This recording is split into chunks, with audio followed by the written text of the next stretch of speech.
Welcome to the debate, the profound rapid integration of artificial intelligence into higher education institutions. Well, it isn't some far-off future anymore, is it? It's a current reality, and it forces us to confront some pretty fundamental questions about learning, about trust, and about academic autonomy. Indeed. And the stakes are, well, they're immense and escalating fast. We're not just talking about adopting, a few new tools for the classroom.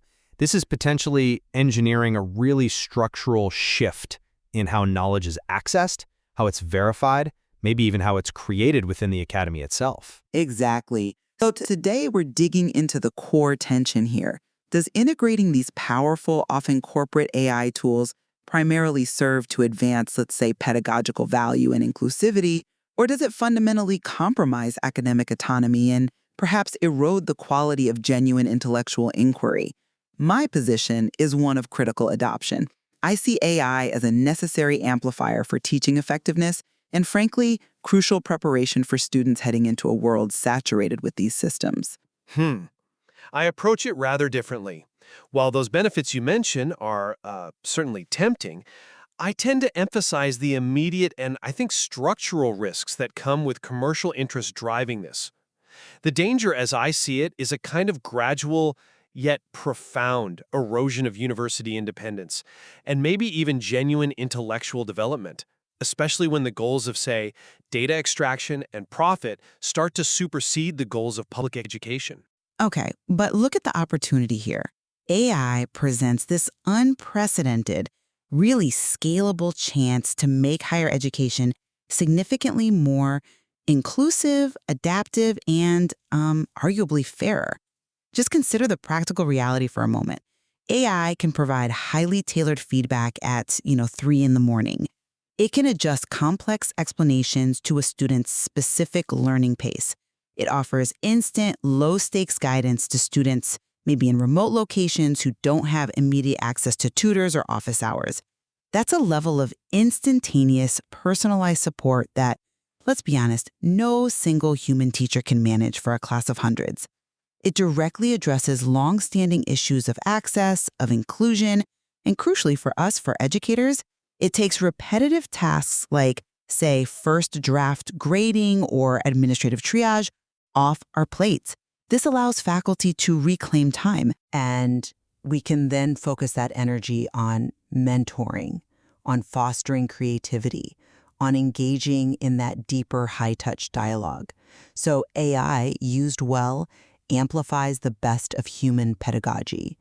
Beyond that, simply refusing to engage with these powerful tools, that feels like a disservice. It leaves students unprepared for a world where AI is just ubiquitous in research and medicine and the workplace. Universities should be those safe, critical spaces where students learn how to deploy AI ethically and effectively. That's certainly a compelling case framed around efficiency and access. But I'm just not convinced that this pursuit of hyper-personalization through, specifically, corporate AI is primarily about pedagogy. Too often, I think it equates directly to data extraction and algorithmic profiling. What might start as tailor-made support can rapidly morph into constant measurement. Every click, every pause, every single revision history becomes this granular, proprietary data. And it's used, yes, to train the next model, but also to refine the student's, well, let's call it psychological profile. Now, if the institutional goal shifts from education as this kind of exploratory, sometimes messy process, to education as measurable optimization, well, then we risk losing the slower, necessary, dialogical forms of learning that universities are really founded upon. AI doesn't just assist teaching. It quietly reshapes what counts as good learning by prioritizing those measurable outcomes. And there's another thing. I believe generative AI specifically crosses a new ethical line. It's beyond simple commercial software like, Word or Zoom. Its ability to co-create is a qualitative leap. This means inviting a powerful co-author into the student's intellectual journey, a co-author whose motives, whose proprietary biases, whose training data we don't fully understand. And that risks drowning out the student's own original voice. So preparation for the AI world, I think it must first and foremost include teaching critical distance, how to question, how to challenge, resist, maybe even redesign the very system students will work with. We need to ensure they are shapers of technology, not just, passive consumers. And I see why you emphasize engagement, but we really have to focus on the structure of power involved here. We are, in many cases, adopting systems developed by a handful of massive tech companies. Their primary goals are profit and, fundamentally, data capture, not necessarily the public good of education.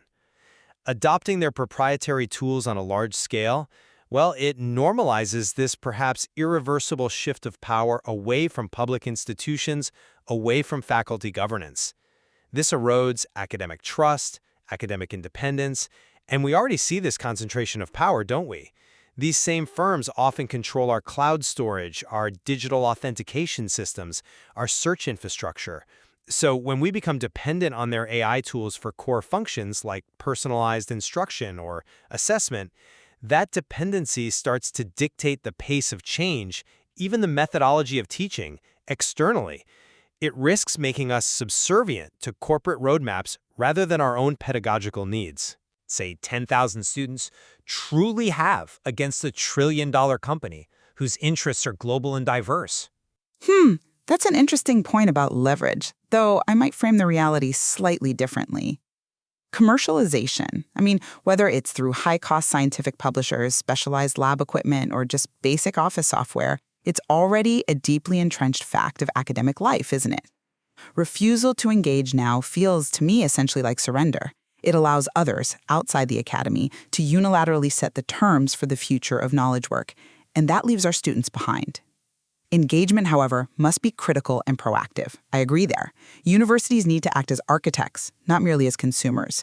We have to demand radical transparency, maybe not of the source code itself, that's perhaps unrealistic, but certainly of the data provenance, the model's performance across diverse populations, and absolutely robust contractual data protection clauses. We need to demand open APIs, regular, independently executed third-party audits. This is how you ensure that the partnership actually distributes power, by giving universities strong data governance rights, rather than just surrendering it. If we approach the negotiation critically, I believe we can, and we absolutely must set favorable terms. But setting terms for proprietary, for-profit assets is inherently tricky, isn't it? Their fundamental motivation often involves competitive secrecy. And we shouldn't forget the potential for genuinely mission-aligned alternatives. Think about publicly funded or truly open-source models. Perhaps something like a large-scale European consortium training a multilingual teaching model, using open, peer-reviewed data. Yes, they might evolve slower than proprietary assets, I grant you that, but they are inherently more aligned with core educational values: transparency, equality, long-term sovereignty. That feels like the path toward real technological independence, treating educational AI as a kind of common good instead of a commercial lock-in asset. Why should we invest our frankly scarce public resources in systems designed primarily to maximize shareholder value when we could potentially pool those resources toward building something intrinsically educational? Look, I fully agree on the merit and the ideological alignment of publicly funded open source models. Absolutely. If we can achieve open, peer-reviewed systems that compete effectively on scale and functionality, that would undoubtedly be the ideal ecosystem. But, and this is a significant but, until those alternatives mature to the necessary scale and capability required to support large, diverse, research-intensive universities, and the evidence suggests that maturity is still some years away for these general-purpose models, then critical engagement with the best available commercial tools, under strict conditions, remains the most viable path. It's about ensuring current students benefit. We can't really afford to wait, perhaps indefinitely, for the perfect open-source solution while our students graduate underprepared for the workplace reality they're entering next year or even next semester. We have to act now, using clear institutional policy as our guide and, yes, our shield. Okay, moving to a slightly different aspect related to scholarly integrity. We are faced with the genuine ethics of teaching with tools we don't fully, truly understand. Ethics, especially in an academic context, requires comprehension, doesn't it? Not just tacit consent. If teachers, and indeed students, don't understand how a proprietary algorithm actually works, its hidden decision paths, its baked-in training biases, its internal weightings, how can they meaningfully consent to its profound influence over learning, over assessment, over content delivery? Transparency isn't just a nice-to-have, it feels like a prerequisite for scholarly trust. And furthermore, think about academic freedom. It shrinks, potentially significantly, if proprietary algorithms start shaping or filtering the teaching materials we use. If the code decides, maybe through subtle optimization, which authors or critical sources are deemed relevant or simply more easily accessible, we are in effect quietly outsourcing our curatorial judgment. This could amount to a subtle kind of censorship by optimization, where marginalized or perhaps challenging perspectives simply become less visible because the algorithm finds them, say, computationally inefficient to surface. Absolutely acknowledge the necessity of transparency concerning outcomes and data usage. That's non-negotiable. But let me offer a slightly different perspective on comprehension itself. We've always taught complex systems we didn't fully understand at the micro level, haven't we? We teach about neural networks in biology, quantum physics, complex climate systems. We don't typically demand full source code transparency to discuss the effects and implications of these systems. The classroom, I think, can be transformed into a kind of critical lab, a space for shared discovery. Teachers can use AI opacity itself as a powerful learning opportunity. The assignment perhaps shifts from just write a paper to something like analyze the AI's reasoning on this topic, check where it fails, expose its underlying biases, and articulate precisely why your human intervention or judgment was necessary. Not knowing the exact weighting becomes, in this sense, a dynamic way of fostering critical thinking together. And I'd also argue that algorithms, used carefully, can actually expand academic freedom. They might surface historically neglected authors or cross-disciplinary data connections we would never have found manually, provided, of course, and this is key, that teachers remain the essential editors and critical evaluators, not just passive readers of whatever the algorithm proposes. That's certainly a compelling pedagogical approach, turning the opacity itself into a lesson plan. However, have you considered the systemic precedent we might be setting? When we normalize teaching with infrastructure whose inner workings are effectively proprietary secrets, don't we establish a potentially dangerous expectation that intellectual infrastructure doesn't need to be auditable or replicable by the academic community? That seems to fundamentally undermine the ethos of scholarly inquiry, which I'd argue demands that conclusions be challengeable and methods be transparent. We risk not just outsourcing content generation, but outsourcing foundational judgment to code that we are in many cases legally prohibited from inspecting. How does a faculty member credibly defend their curriculum choices or their assessment criteria if the underlying logic that shaped those materials is locked away behind a commercial license agreement? It surely makes robust peer review and genuine institutional accountability much, much harder. And then, on a more human level, we really must address cultural and intellectual bias. Most of these large models are trained on absolutely vast corpora of data, yes, but that data is overwhelmingly sourced from English-dominant, Western, and often corporate or commercially influenced contexts. This inherently means that voices from smaller languages, specific global regions, or maybe marginalized academic traditions risk, well, invisibility. It can lead toward a kind of standardization of thinking, which feels antithetical to the university's purpose. Furthermore, let's talk about the actual role of the teacher. Automating feedback, especially formative feedback, risks turning learning purely transactional. I remember a student once who was really struggling, and the most crucial feedback I gave wasn't a mechanical correction of grammar.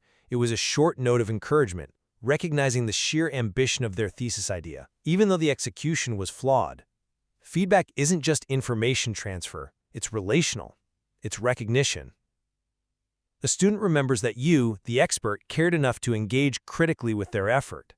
Once we delegate that crucial human loop, that recognition, to machines, well, learning risks becoming purely transactional rather than a form of mentoring. We might be automating the very thing that matters most in education.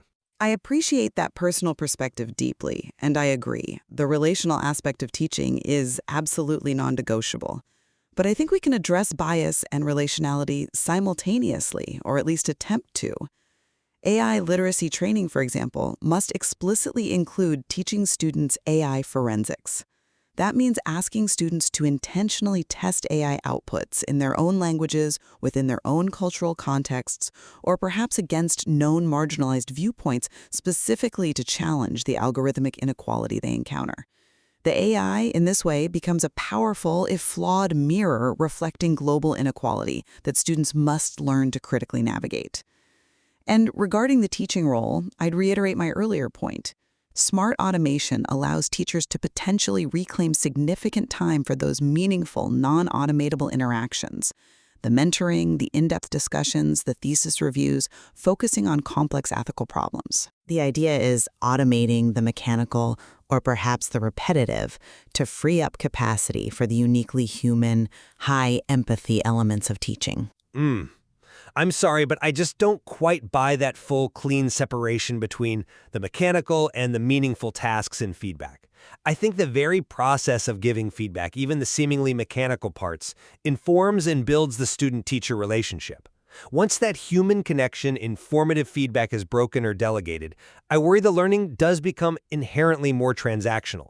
Students might start seeking validation from the machine rather than seeking genuine critical engagement with the human expert about the content itself. We should strongly advocate for shifting assessment practices heavily towards process-based learning.